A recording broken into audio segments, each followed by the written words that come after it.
नमस्कार दोस्तों, online एसकेएमयू YouTube channel में आप सभी का स्वागत है। और आज की इस वीडियो में बात करने वाले एसकेएमयू यूजी सेमेस्टर 6 जो कि सेशन है आप लोग का 2022 से 26। और आज के इस वीडियो में हम लोग बात करने वाले मेजर पेपर 12 जो कि सब्जेक्ट है आपका ज्योग्राफी। तो इसके हम लोग सेट 5 के बारे में बात करने वाले। इसके पहले मैंने सेट 1, सेट 2, सेट 3 और सेट 4 का वीडियो बना दिया। अगर आपने उन सभी वीडियो को नहीं देखा है तो आप हमारे चैनल से जाके उन सभी वीडियो को देख सकते हैं। तो जैसा कि आप लोगों को पता है, क्वेश्चन जो आपके दो ग्रुप में बनते हैं, ग्रुप ए और ग्रुप बी। तो ग्रुप ए में जो होता है वेरी शॉर्ट क्वेश्चन और शॉर्ट क्वेश्चन पूछे जाते हैं, और ग्रुप में आपके जो है लॉन्ग क्वेश्चन पूछे जाते हैं।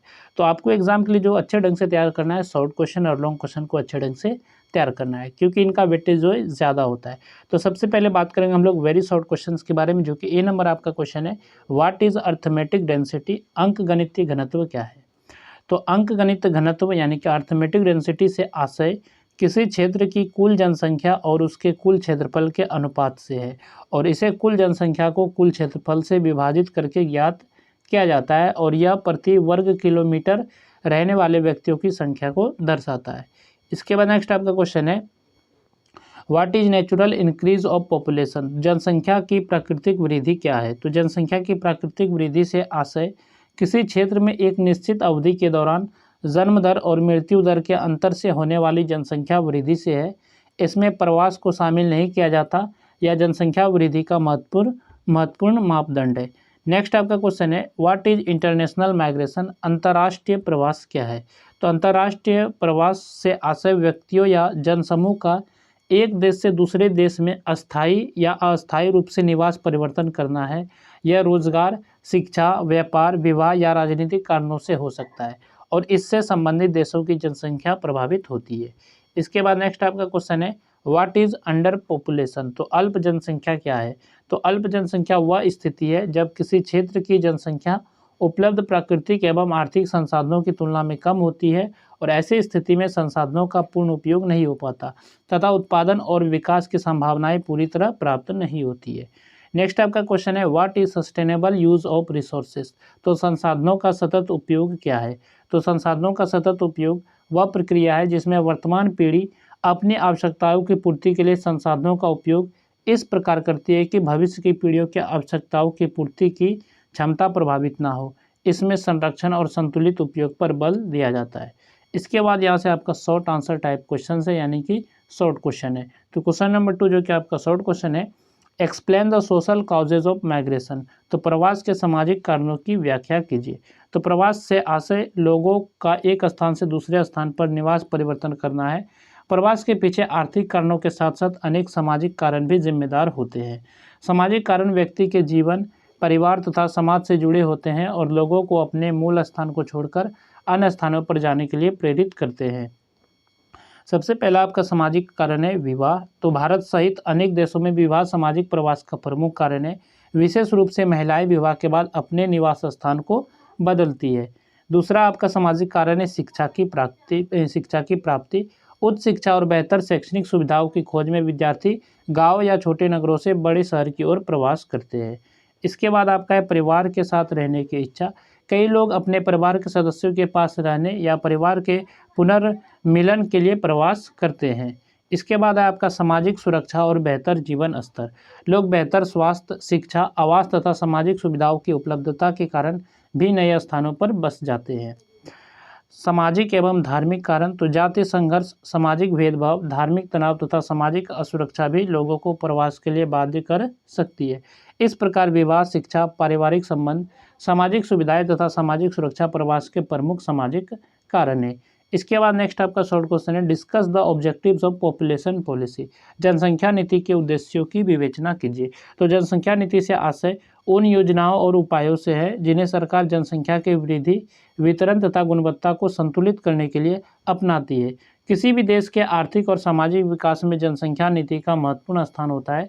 इसके अनेक उद्देश्य होते हैं। सबसे पहला आपका जनसंख्या वृद्धि को नियंत्रित करना। जनसंख्या नीति का प्रमुख उद्देश्य अत्यधिक जनसंख्या वृद्धि को नियंत्रित करना और जनसंख्या को संतुलित स्तर पर बनाए रखना है। दूसरा आपका जीवन स्तर में सुधार करना। जनसंख्या और संसाधनों के बीच संतुलन स्थापित करके लोगों को बेहतर शिक्षा, स्वास्थ्य, आवास तथा रोजगार की सुविधाएं उपलब्ध कराना इसका महत्वपूर्ण उद्देश्य है। नेक्स्ट आपका है मातृ एवं शिशु स्वास्थ्य का विकास। माता और बच्चों के स्वास्थ्य में सुधार करना तथा शिशु व मातृ मृत्यु दर को कम करना जनसंख्या नीति का प्रमुख लक्ष्य है। चौथा है परिवार नियोजन को बढ़ावा देना, छोटे परिवार के महत्व के प्रति जागरूकता फैलाना तथा परिवार नियोजन के साधनों का प्रसार करना इसका उद्देश्य है। इसके बाद आपका आर्थिक विकास को प्रोत्साहन देना, जनसंख्या वृद्धि को नियंत्रित करके संसाधनों का बेहतर उपयोग सुनिश्चित करना और राष्ट्र विकास को गति देना भी जनसंख्या नीति का लक्ष्य है। इस प्रकार जो जनसंख्या नीति का उद्देश्य जनसंख्या और संसाधनों के बीच संतुलन स्थापित कर समाज के समग्र विकास को सुनिश्चित करना है। इसके बाद यहाँ से आपका ग्रुप बी शुरू होता है जिसमें कि लॉन्ग आंसर टाइप क्वेश्चन है, यानी कि लॉन्ग क्वेश्चन है। तो लॉन्ग क्वेश्चन पे चलने से पहले बात कर लेते हैं पीडीएफ के बारे में। तो अगर आप लोग को ये पीडीएफ डाउनलोड करना है तो वीडियो के डिस्क्रिप्शन में जो लिंक दिया गया है आप उस लिंक पर क्लिक करेंगे तो आपके सामने जो वेबसाइट पर एक पोस्ट शो होगा जिसमें कि सिर्फ क्वेश्चन होंगे, लेकिन आप नीचे स्क्रॉल करेंगे तो आपको एक बटन देखने को मिलेगा जहाँ पर जो आपको डाउनलोड पीडीएफ करके लिखा रहेगा। तो आप उस बटन पे क्लिक करेंगे तो आपका जो है लिंक जनरेट होना शुरू हो जाएगा। टाइम खत्म होने के बाद आप फिर से क्लिक करेंगे तो आप पीडीएफ पे पहुँच जाएंगे और वहाँ से आप डाउनलोड करके इसको पढ़ सकते हैं। इस तरह पहले के भी पीडीएफ को आप लोग डाउनलोड करके पढ़ सकते हैं। तो क्वेश्चन नंबर 4 जो कि आपका लॉन्ग क्वेश्चन है, discuss population density and population distribution. तो जनसंख्या घनत्व एवं जनसंख्या वितरण की विवेचना कीजिए। तो ये आपका क्वेश्चन है, यानी कि जनसंख्या घनत्व यानी कि पॉपुलेशन डेंसिटी और जनसंख्या वितरण यानी कि पॉपुलेशन डिस्ट्रीब्यूशन का विवेचना करना है, यानी कि वर्णन करना है, व्याख्या करना है, चर्चा करना है, जो किसी तरह से भी पूछ सकता है। ठीक है, नेक्स्ट आपका क्वेश्चन है क्वेश्चन नंबर 5 जो है discuss population growth in the world. विश्व में जनसंख्या वृद्धि की विवेचना कीजिए। तो विश्व में जनसंख्या वृद्धि के बारे में आपको बताना है। नेक्स्ट आपका क्वेश्चन है explain the consequences of migration in detail. तो प्रवास के परिणामों की विस्तार से व्याख्या कीजिए। तो प्रवास के यानी कि माइग्रेशन के क्या परिणाम हो सकते हैं तो इसको आपको विस्तार से बताना है। नेक्स्ट आपका क्वेश्चन है question number 7 critically examine the Malthusian theory of population. तो माल्थस के जनसंख्या सिद्धांत का समालोचनात्मक परीक्षण कीजिए। नेक्स्ट आपका क्वेश्चन है क्वेश्चन नंबर जो कि आपका 8 है discuss population resource relationship with suitable example.